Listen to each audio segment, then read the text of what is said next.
So yun mga kasong, ito na yung tamang panahon para tanggalin na natin yung tubig dito dahil kailangan na talaga natin ilipat yan, pati yung ating 50 gallons. Kailangan natin tanggalan ng tubig at yun nga, meron tayo isang flower horn dito na ilalagay na natin sa labas. So dito ko matuto naisipang ilagay dahil wala nga ako mapaglagyan na at dito may space pa tayong isa para sa isang malaking flower horn. So dyan natin siya ilalagay at sana hindi siya magkasakit dyan dahil medyo malamig dito. At baka manibago siya sa klima pag outdoor kasi nasa labas yan. So yun guys, i-drain na natin yung tubig. Matagal-tagal na drain to dahil 50 gallons yan. So nilagyan ko siya ng hose. At mag-siphon siya papunta doon sa labas. Diyan sa kapitbahay. Tapos yun, habang sinasiphon ko yun, ito ay sinasiphon ko na rin para sabay-sabay na. Dahil kailangan natin tanggalan ng tubig itong mga to. So yung mga kasang, natanggalan na natin ng tubig at ready na nating i-ship yan papunta sa shop. Pati yung 50 gallons, wala na rin laman yan. So pwede na natin dalhin yan doon. At ayun, no, sinubukan ko buhatin guys, no, kasi dati kaya ko itong bitbitin. Pero ngayon, parang nahihirapan ako at mabigat. So tinawag ko na si Mrs. para humingi ng tulong. I need help kasi masyadong mabigat talaga to. Ito yung pinaka-latest na pinagawa kong aquarium. At yun, parang ang bigat niya, ang kapal nung salamin na ginamit niya. Di kagaya ng dalawang nauna ko na kaya kong buhatin mag-isa. So ito ay kailangan talaga na may kasama ako magbuhat nito dahil napakabigat nito. At naisip ko siya ilagay sa trunk ng aking sasakyan. Sinukat ko na yan guys.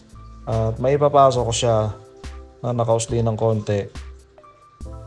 At malapit lang naman yung shop. So itong isa naman na to, ayan o, kung makikita nyo guys, diba napakalakas ko. Kaya kong buhatin talaga to. Nagtataka nga ako doon sa isa, bakit hindi ko mabuhat yung isa na yon. Ito nga, lumilingon-lingon pa ako, parang hindi ako nahihirapan, diba? Parang may bit-bit lang ako na varsity bag. So yan, itong isa na to ay isasakay natin dito sa ating Tesla car. So ito na yung ating Tesla car. Sakto naman to dito. At yun, pinilit ko lang yung isa. Sinubukan ko lang yung kasya at nailagay naman namin. Pero tingin ko mas safe yata na itong Tesla car natin ang ating gagamitin sa paglilipat nitong aking 50 inches yan na aquarium. So ayan, si Mrs. na magdadrive niyan. Hindi yung anak ko walang lisensya yan. So ayan. Tapos ako naman may dala nitong isa. Dali na natin ito sa shop. Huwag na natin patagalin yan.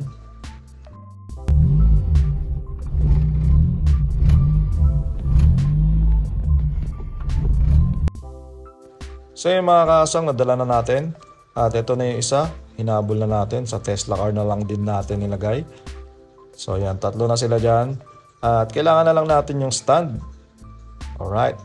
So yung mga kasang noon, nailagay ko na dito yung 250 tsaka yung stand kasi nakita ko nung kapitbahay namin na merong L300 at pinagamit niya sa akin, sabi niya isang pa daw namin sa kanyang L300. So yun nga napadali yung ating buhay at nadala natin yung stand at yan na nga, nakapatong na nga yung tatlong mahaba nating tank dyan. Ito na lang ang kulang dahil walang stand yan, nasa bahay pa. So yun, lagyan na natin ng tubig ito. Yan, lagyan na natin lahat.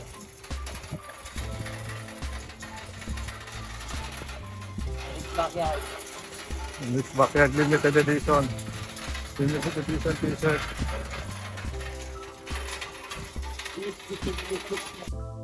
At so yun na nga, tinulungan tayo ng ating pamangkin na trinoli na lang natin yung stand ng 50 gallons para malagay na rin natin yung 50 gallons. So ganyan na yung magiging setup niyan. At dito na lang dadagdagan natin to ng 20 gallons kasi may space pa dyan. Bali dito yon isang 20 gallons tapos dito kung kasya pa isang 20 gallons tapos dito ako upo. At lalagyan natin ng mga tarpaulin itong mga pader dito. So yun, gawin na natin yan, wag na natin patagalin. So ito pa yung may sisilan pa nga pala ako dito. Itong isang 50 gallons natin, itong isa lalagyan na natin ng tubig din yan. So yung mga kaasang, nakabit ko na yung ating Hendrix Backyard Tarpaulin tsaka yung Fish Keepers PH, ang tagal na yan. At ayun, naipatong ko na rin yung isang 50 gallons. Itong isa hindi pa dahil meron siya ditong naglilik dyan. So lalagyan natin ng isisilan ulit natin para mawala yung leak na dyan. Dito nalabas yan pero hindi ko alam talaga kung saan dyan. So kunin na natin yung ating sealant. Nasa na ba yun? So ito na nga yung sealant natin na matagal na natin ginagamit at sa tingin ko hindi na natin magagamit dahil tumigas na siya. Ayan, yung natira tumigas na. So kailangan natin bumili ng bago. Wala na pala to. Akala ko magagamit ko na. So yun, bili tayong bago. So yung mga kasang lumuwag na nga yung bahay natin dahil nailipat na natin yung mga tanks na dapat natin ilipat. Tapos ito nga ang problema ko. Hindi kasi talaga to kasya doon. So ang iniisip namin kung anong gagawin namin dyan kasi parang ang awkward nung itsura nung pwesto. Tapos kukuha pa ako nung isa na yon na 20 gallons. At isang 20 gallons na lang ang matitira dyan. Tapos ayun, hindi ko alam kung saan ito ililipat kailangan mailipat ko to kung sakaling ibebenta ko kasi yung stand. Tapos yung may mga laman nga to, hindi ko alam kung paano gagawin dyan. Ayun, kailangan ko rin kunin yung mga pump niyan tsaka yung mga kuryente niya, yung mga extensions para doon sa shop. Hindi ko pa naayos nga yung mga kuryente doon. Ayun, babalik nga ako ngayon doon para ayusin yung kuryente tsaka yung pump. Tapos isusunod ko na siguro bukas yung ilaw. Tapos ayun, yung isda hindi ko pa ma-order kasi hindi pa naka-cycle talaga yung mga tubig natin doon. At hindi ko pa rin siya ma-open talaga ng Saturday. So iniisip ko baka Sunday o Monday baka yun yung abutin para matapos natin yung shop na yun. Tapos ayun, medyo nakakalito pa rin kasi may mga flower horn ako dito na hindi ko alam kung saan ko ilalagay yung mga flower horn ko. Dahil ayoko na may ilagay doon sa shop kasi ang ilalagay ko doon mga pambenta lang. So parang kinakapos ako ngayon ng lalagyan. At konti lang kasi yung 20 gallons ko at hindi ko alam kung paano ko ililipat. So tignan na lang natin kung ano mga magagawa natin ngayon. At so yung mga kasang napuno na natin ng tubig yung tatlong aquarium natin na 50 inches ang haba na merong 5 slots. So 15 slots yan. Tapos yun, nakabili na rin ako ng ating bagong sealant para ma-reseal natin yung isang 50 gallons natin. So ayun mga kasang, dito na lang natin gagawin yan. So papatungan ko lang yan, sealant niya dati, papatungan ko lang yan kasi mahirap yung reseal na kakalasin mo lahat yan. Hindi naman tayo professional na gumagawa ng mga aquarium. Subukan lang natin to baka matsambahan natin na hindi na mag-leak ulit. So yan, patungan lang ulit natin yan ng sealant dahil medyo konti lang yung nailagay kong sealant dati at walang nozzle kasi yon, kaya medyo ang pangit nung lagay ko. Yan, kung mapapansin nyo, yung kulay itim na sealant na yan na yung pinang-reseal ko dati. Tapos patungan na lang din natin ulit na mas makapal pa. Ang nabili ko ngayong clear na sealant yan. So lagyan natin lahat yan. Tapos gamitan natin ng daliri para kumalat siya at maging malapad siya. At sana naman wag na siyang mag-leak. So yan, ganyan yung gawa natin, di ba?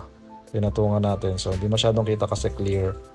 Pero marami-rami yung nilagay ko dyan. Sana hindi na talaga mag-leak. So ito, may napansin ako dito na tanggal din yung sealant niya. Kaya lalagyan ko na rin ng sealant to. Dahil baka dito rin nanggagaling yun, hindi natin alam Kasi hindi ko talaga natitrace pa kung saan talaga galing yung leak.